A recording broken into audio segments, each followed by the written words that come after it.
This episode of the Modern Therapist Survival Guide and the Therapy Reimagine 2019 conference is brought to you by Simple Practice. Trusted by over 40,000 customers, Simple Practice creates software and services for health and wellness professionals. Its EHR empowers practices to run their businesses more efficiently, streamlining administrative tasks, enabling regulatory compliance, and improving documentation. Listen at the end of the episode for a special offer from Simple Practice. This episode is also sponsored by Become a Group Guru.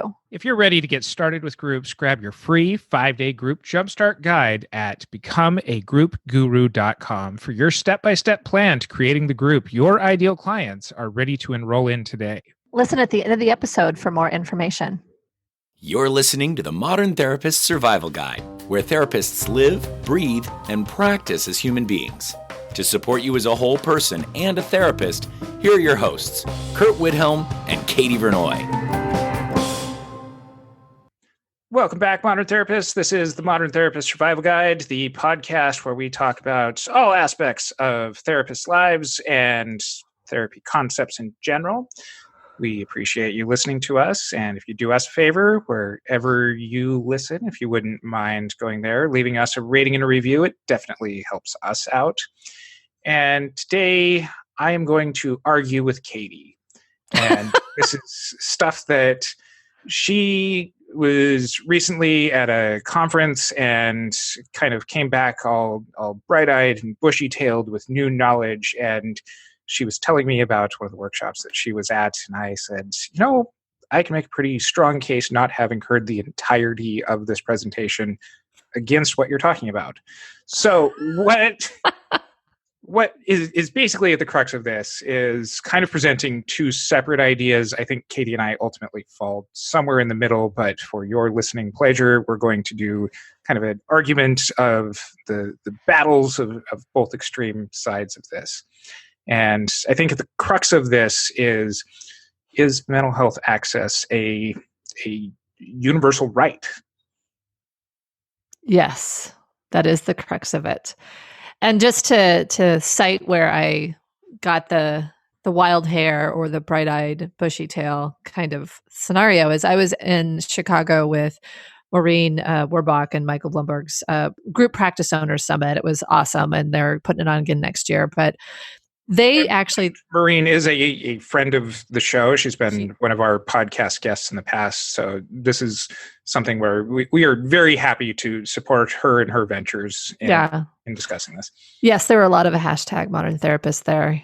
We had put some pictures up on social media. It was like being in a Facebook group, but in person, kind of like our conference. So anyway, the Group Practice Owners Summit was, as it's described, a whole bunch of group practice owners who were talking about how to improve, how to make their practice work. And there was a lot of business concepts, all those kinds of things. So the talk that I'm specifically referencing is one where Maureen and Michael talked about mental health access as a human right. And it really kind of resonated for me because I initially had become a therapist because of working, because of my experiences in public mental health and because of my experiences in providing therapy to people on Medicaid, called Medi-Cal in California, and being able to go into places that have really high needs and provide those services. And now I am a private practitioner who is in the process of getting off all insurance panels, or at least most of them, and raising my fees and kind of having this internal kind of moral, kind of discomfort, I guess, about recognizing that I am moving into a place where I will be providing therapy only to people who can afford it.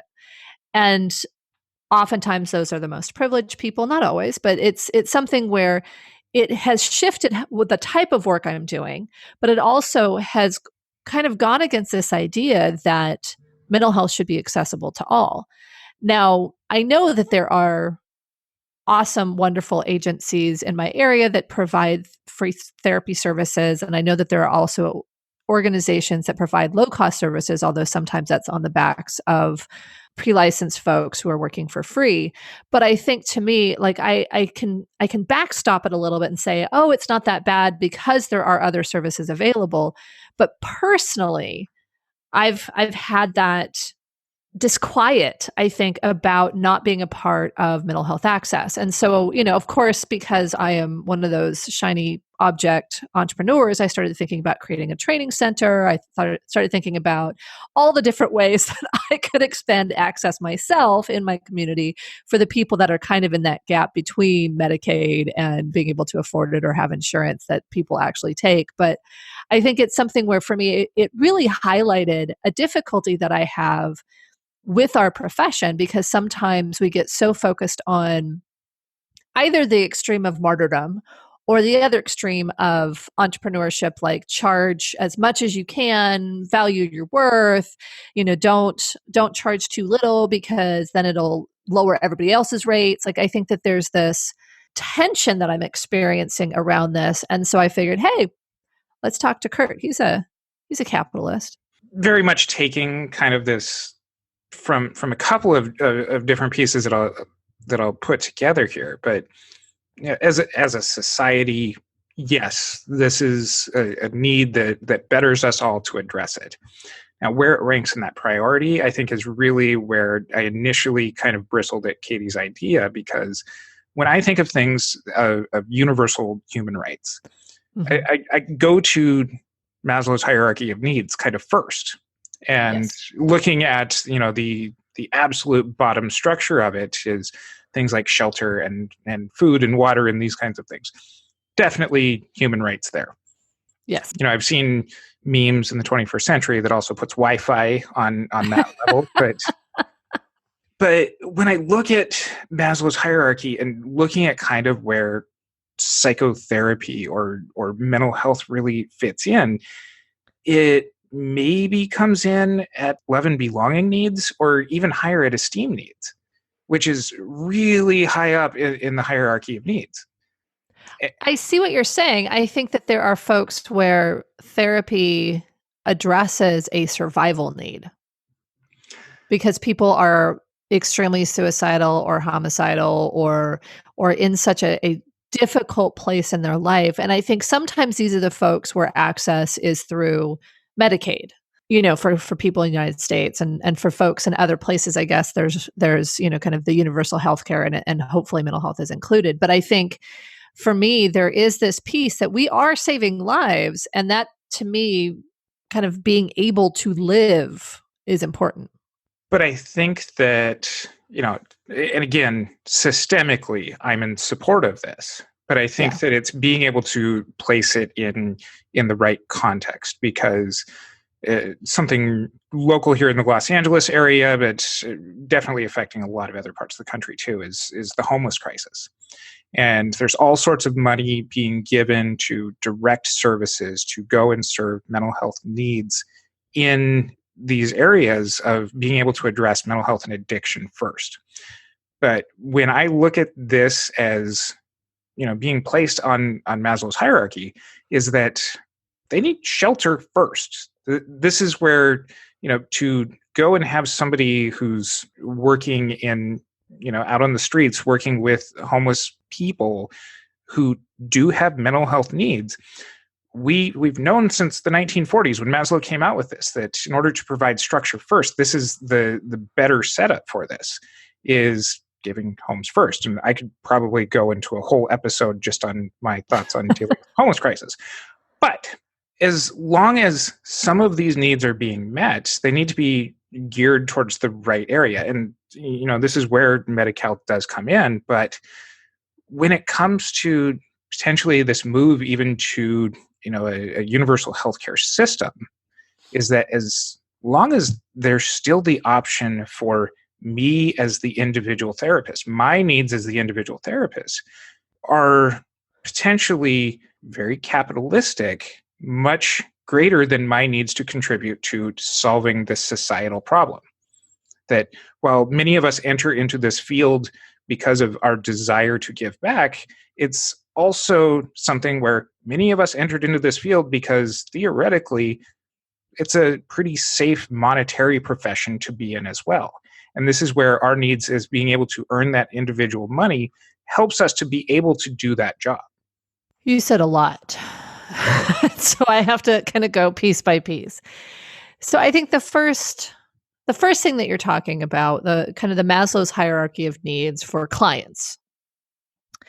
I think that there is an argument and there's developments that aren't exactly what you've said. I think people who are encountering homelessness, people who are struggling with addiction, or people who have mental health needs that need to be addressed. I think that the programs are so diverse, and I think that there are many programs that provide housing while they're getting treatment.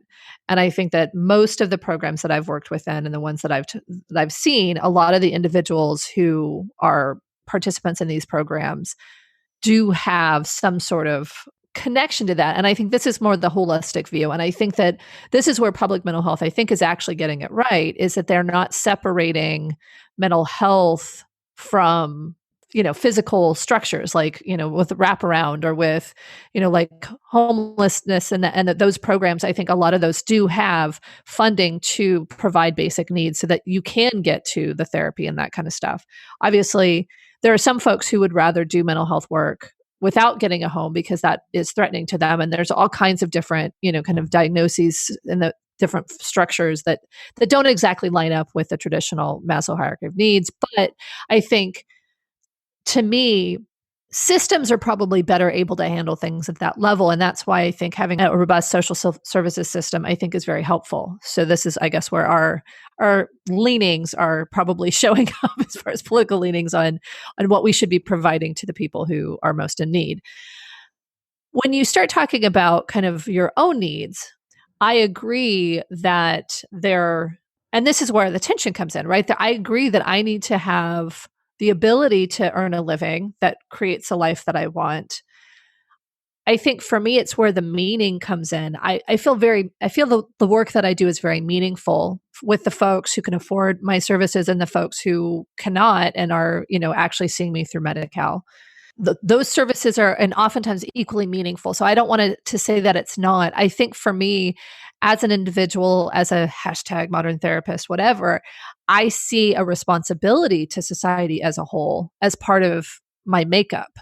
And so saying, hey, I'm serving this person individually, and that person is either able to pay me or not, or, making that decision, there's practicalities and a spreadsheet and how many lower fee clients can I take and all of that I've put together so that I can create a sustainable income. I think for me, it's about the larger mission and not necessarily having some of these things line up exactly. I think people who can afford it should also have access. So I don't want to be like, no, I'm only going to work for free and find somebody to fund my lifestyle. I don't believe that that's the case. I think to me, it's about, I can't separate out, and maybe this is how I've always entered the field. I can't separate out my work from my responsibility to the community or the world at large. Like for me, and maybe that's why I sometimes get a little antsy when I just have, just individual therapy clients. And this is why I do this podcast. This is why I do the conference. I think I do these larger things because I want to have a bigger impact. But when I try to pull this larger impact down into my practice, sometimes I have to do kind of mental gymnastics to get it to line up with the mission that I initially started into the profession for. And I think that this is something where it's not necessarily that we have different goals. I think it's just where we prioritize them. Is that oftentimes the work that we do with clients is to take care of yourself first before you worry about everybody else. And I think that that's something that we espouse here, is being able to take care of you first. It's not putting all of your clients first. It's not putting society first. It's being able to take care of your own needs as the therapist first. And especially if you're in this entrepreneurial space, that you are able to take care of your own needs on Maslow's hierarchy through the work that you do. And if you can find meaning through that work as well, then that sounds like an awesome crossroads of what, is both your dream job and, being able to help society and be able to make money while you do it. I think the thing that I agree. And I think that we need to take care of our own needs, and the people who are not meeting their own basic needs because of low fees, working for free, those kinds of things. I think that is painful. Some of it is I hate to say it, self-inflicted. Some of it is system-inflicted. But I think that there is an uncertainty where that line is. At what point have I taken care of my needs? And now I get to focus on having meaningful work and being able to, and not that it's, sequential. Obviously, you want to create something that's meaningful, but at some point when you're starting to reevaluate your niche so that they can pay more money, and you're looking at these things and you're expanding your lifestyle to fit your income, which I think is all wonderful. And we are entitled to it as individuals in this society. Like, I think that we should have great lives and be able to travel and be able to have nice homes and to be able to do all those things. So I'm not saying we shouldn't have those things, but I think it's that the kind of the gut feeling around at what point have I sufficiently taken care of myself? So now I'm not out of the ethical, I'm not taking care of my own basic needs, and into, at this point, I'm just trying to get more money because I want more money. Well, and I think that, as you bring up the systemic portions of this is something where if we were paid a living wage across our profession, and I choose those words very specifically out of a 2005 article out of what's called the Annapolis Coalition, and we can include a link in the show notes for that. But this question gets answered when we're all able to take care of our own needs, and that's getting a living wage out of it. And as long as our system doesn't value the workers in it, as long as we don't apply kind of this universal care to both the providers and the consumers of mental health access, then I think that what we're left with is a situation where it actually encourages people to take that entrepreneurial spin in order to take care of themselves. Because if the system's only focused on taking care of the consumers and not on the providers in there, then it's up to the providers to take care of themselves. That makes sense. I think the thing that I come back to is there's this idea that if we were to have universal health care, it would make mental health stronger. And I know you and I have had other conversations about that.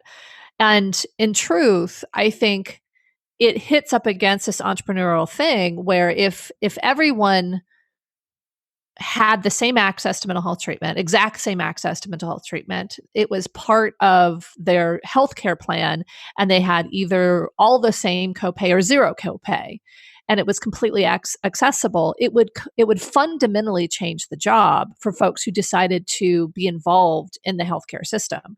Most likely it would be whether it's a $60 or $80 an hour for every session. Theoretically, there's no marketing, but there's still, if you've got a lot of people all on insurance in the same area, you would still want to market to have, and have a brand so people could find you. And so if we were to actually go to a 100% access place where everyone could access mental health at the same rate with, and made it very affordable, being a therapist in a private practice turns into a job, right? It's not an entrepreneurship very much at all, because somebody calls, you take their insurance, they sign up, and you only get a certain amount. And, so I think, to me, I balk against that as well, because I want to have the ability to make more than that. So this is where my dilemma comes in, because I am definitely an entrepreneur and I want to make a really good income, but I also have this other side that says I want everyone to be able to access mental health care, and not doing it myself feels wrong. There's 2 points that I want to bring up in response to this. One is kind of at that systemic level again, and one at the personal level, is that at the systemic level, I'm worried that if we stagnate wages, if we put everybody in kind of this universal, here's $70 for every client that you see, is that, like you said, it takes what we do with passion and it turns it into a job. Yep. I also think that potentially limits the innovation that our workforce really can come up with in order to try and succeed in coming up with new and better ways of making therapy work. Mm-hmm. If we just go and do our job and see clients and follow these evidence-based practices that have a 70, 75, 80% success rate, then there's no motivation to really go and succeed into finding something that might have a 90, 95, 98% success rate. So I'm concerned that it stifles innovation. But again, coming back to that individual level, is that it takes that drive, that care that we want to put into this work, and makes it more of a task to do. And that's really what goes against what we know makes therapy work, which is our relationships and the way that we as individuals interact. And if what we are ultimately trying to sell is what's more effective, if we're reimbursing everybody at the same rate, it flies in the face of the evidence that, as our friend Ben Caldwell points out, some of us get better results than others. And this is where it not only stagnates innovation, but it stagnates us to actually trying to get better, which would get better results. I think it has the potential to stagnate, because I think that there are folks who work in public mental health with these evidence-based practices, with the salaries being the same. It's on a scale. It's not based on necessarily on skill level, but on potentially time in the trenches. I think there are folks who are doing very high quality, very creative work in those spaces. So I don't want to speak against having therapy as a job versus therapy as a business, because I do think that there are folks who are in all of these systems that are doing really great innovative work and are using that foundation of not having to worry about money and not have, or getting clients, and using that in a very positive way. So I want to speak up against that just very briefly. I think for me, I think that the hope that comes from this, from what you're describing, is that potentially there's innovation that helps us to increase access even in this entrepreneurial system. Mm-hmm. Because I think, to me, and these were some of the things that Maureen and Michael talked about in their talk, but finding creative ways where you're still able to cover costs, make the revenue and profit that you want to make, while still making therapy more accessible, I think are great. Whether it's creating an online course or doing group therapy. We'll probably have Katie Keats May coming on soon to talk about that. There's a lot of different pieces where we can actually expand out what we do and become very creative with what we do that does make it more accessible.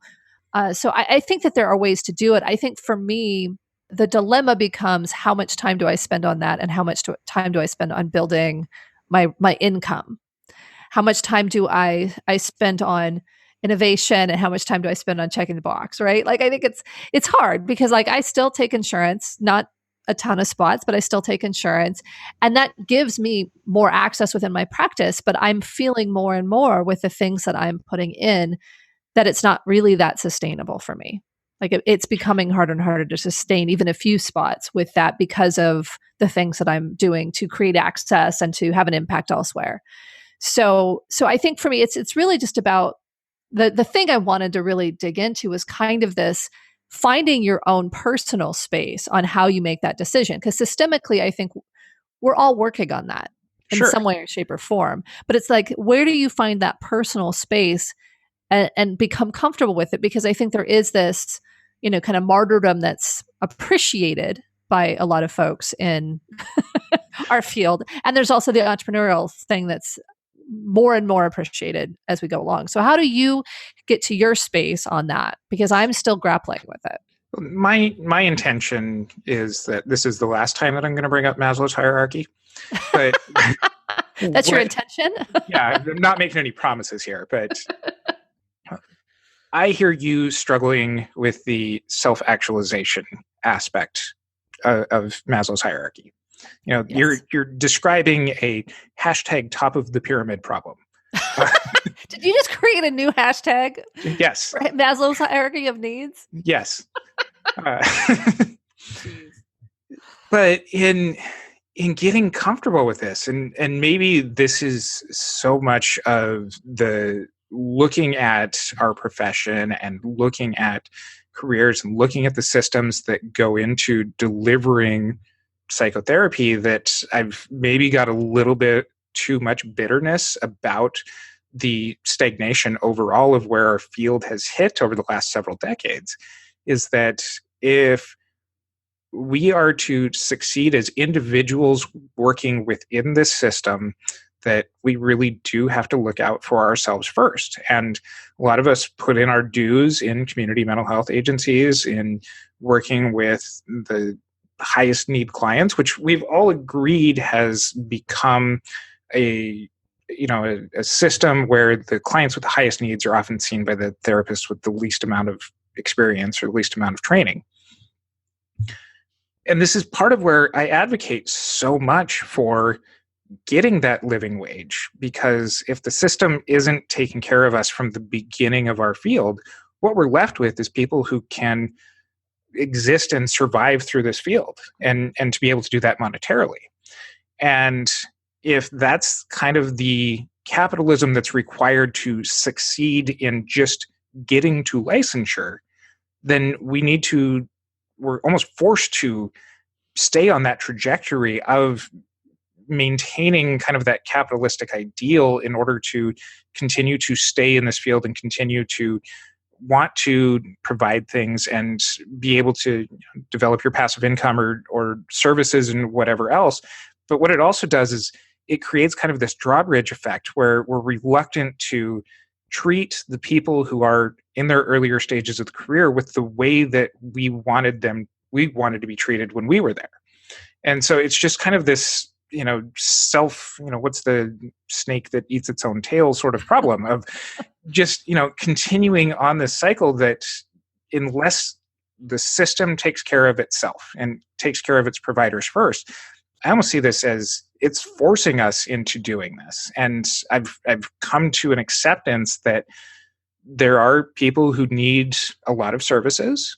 I can provide services to some of them, and that's what I can sustain. And that's what I've come to being comfortable with. So the system made me do it, and this is what I can do, so I will do it.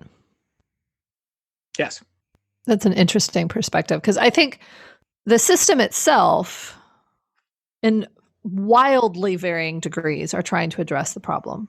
I think that therapists are finding their income in some areas are still basement, low, horrible, and other places are rising really quickly, because if you don't have therapists, you don't get billing. But and also some of the other pieces, trauma-informed workplaces, the things that we've talked about in like the burnout machine and, different ones where we've talked about this, the system issues. I guess for me, I really balk at kind of this external locus of control. The system made me do it. Like that part is where I think that's where I really have the issue with it. Like, I think we need to respond to the environment that we're in. We need to make choices based on facts and reality. And the facts and the reality are a lot of these public mental health organizations are not taking care of the clinicians, and not, whether it's monetarily or even just as professionals, they're treating them, they're dehumanizing them. And to lesser extents, I'll put group practices in there as well. Not that I think that there's the same kinds of structural abuses or structural taking advantage of, but in looking at having employees that you're not taking care of them to meet their needs as well, really contributes to the problem too. It might be to a much lesser degree as far as, it's not a straight apples to apples comparison, but I'll put them in the conversation. Yeah, I think that's right. I think that there's, I think we can look from the perspective of I need a higher wage, and I also need to be supervised, and I need to have this training, and I need to have this place to work. And there's a lot of things I cannot create. I'm not an entrepreneur in this space yet. And whether it's an agency that has a lot of infrastructure and oftentimes can pay much more, or a group practice, and some group practices have done a really good job and are paying pre-licensed or provisionally licensed folks very well, but there's so much overhead, and there's so many pieces to that for group practice owners that oftentimes they aren't paying very well. That there are the systemic issues go beyond what people want to do. Like, let's not dehumanize the group practice owners or the agencies either. There are real people trying to make real differences and provide this access to people in their communities. I think that the reality is, maybe we take it to a larger systemic issue of, there is mental health stigma. There are people who are not willing to pay for mental health services, and they're not willing to pay for the mental health services of the people in their communities. So there is a lack of, for lack of a better word, revenue. There's a lack of revenue flowing into the mental health system wherever it lies. And so people that are on the front lines actually doing the work oftentimes are, the little bit of revenue is picked away into the infrastructure, and the margins go down, and it gets very stressful. And so, yes, that's, I think we've talked about this in a couple of different episodes, whether it's the burnout machine or the different types of burnout or whatever.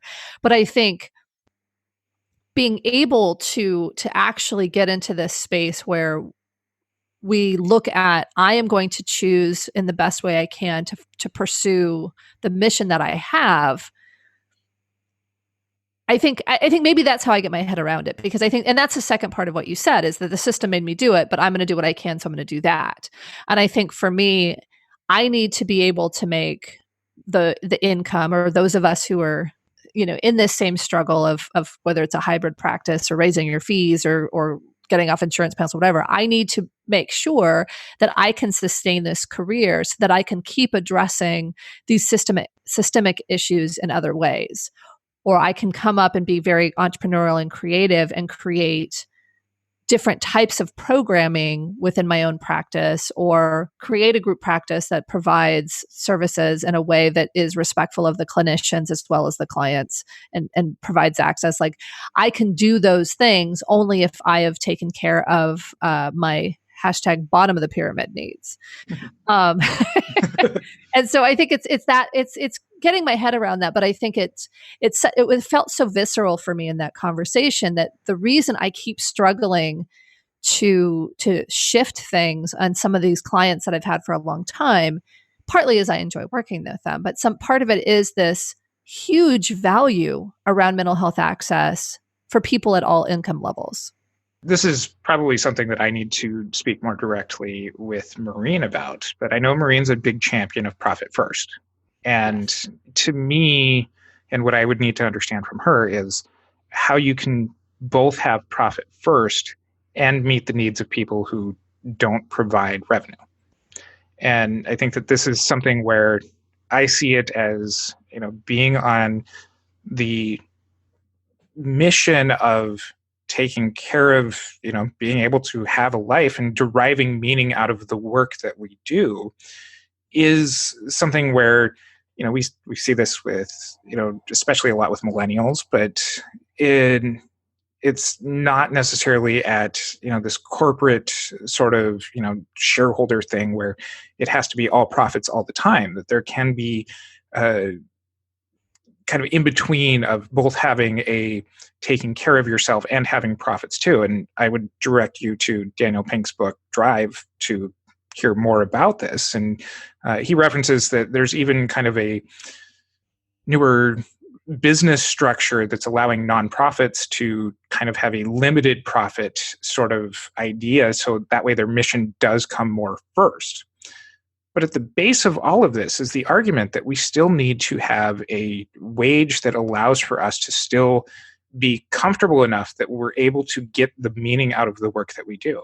If I'm only making $25,000 a year, my problems are not going to be focused on changing society as a whole. I'm still going to be worried about how am I going to pay rent and how am I going to put food on the table, or if I have childcare needs that need to be done that allow me to go and work, then I've got other issues that fall somewhere in the hashtag middle of the pyramid.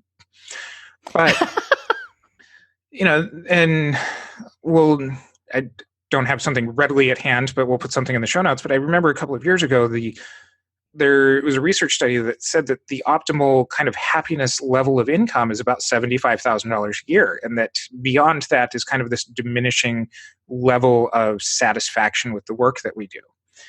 And, some people are, going to be very happy making millions and millions of dollars. But for those of us working in this profession, $75,000 is pretty good. Yeah. And that's where we're still going to find the most meaning out of our work. But in order to get to that level of an individual income, whether it's on the entrepreneurial end of private practice, whether it's working in one of these agencies, that you've still got to balance out that fulfillment need of self-actualization, of giving back and changing society and helping other people with taking care of your own needs. And you can't prioritize society over yourself if you're not able to take care of yourself there first. Yes. I don't have much of a response because I agree. I think that there are opportunities for folks to be able to give back. But I think in truth, and I don't know that this lines up. I'm sure that there's studies, and I don't think I'll find one for the show notes. Sorry, guys. But I think there's studies that people who make less oftentimes are more likely to give back, higher percentage-wise. But I think it's something where I just wanted to honor that this is a struggle. It really is. And I pointed out at the beginning of the episode that we're taking kind of the two polar ends of this just for good discussion. Yes. Yeah. People need to be seen. That I don't know that it's something where systemically it's the necessarily first investment that needs to be made, but there definitely is the need there, and being able to have an overall system that does address it shouldn't be exclusionary of the people who do create practices that serve higher fee clients. There's like a whole other conversation about where we address this systemically. I think access is going to be the way that we get higher wages. So I think it will be what has to be addressed first, because if people are just saying, let's pay therapists more, it's kind of like saying, let's just pay teachers more. I think there's a whole conversation that we don't have time for about how, our profession is seen and what the actual steps could be. So I'll just plant that seed for another conversation. Oh, and if you, the listeners, have answers to all of these systemic problems, we'd love to hear your ideas. You can join us in our Facebook group, the Modern Therapist Group. You can hit us up on our social media and leave us a comment or suggestions on things that we're either hitting on or that you think that we need to add to the conversation. And you can find our show notes at mtsgpodcast.com. While you're there, check out the Therapy Reimagine conference. It's October 18th and 19th in the Universal City neighborhood of Los Angeles. It's going to be 2 days, 2+ days of a lot of fun, depending on when you want to join us. And you can get all of that information on our website as well. We're super happy that we're partnered up with Simple Practice. They're taking care of all of the CEs for that. And until next time, I'm Curt Widhalm with Katie Vernoy. Thanks again to our sponsor, Simple Practice. Trusted by over 40,000 customers, Simple Practice creates software and services for health and wellness professionals. Its EHR empowers practices to run their businesses more efficiently, streamlining administrative tasks, enabling regulatory compliance, and improving documentation. Learn more by going to simplepractice.com/therapy reimagined. You can also sign up and receive a special promotion of getting 3 months of Simple Practice for the price of one. Please note, this offer is valid for new customers only. This episode is also sponsored by becomeagroupguru.com. Learn how to fill a group in private practice without coffee dates or networking events, even if no one in your community knows your name yet and you have no idea where to start. Free training and resources, like that free 5-day group jumpstart guide, at becomeagroupguru.com.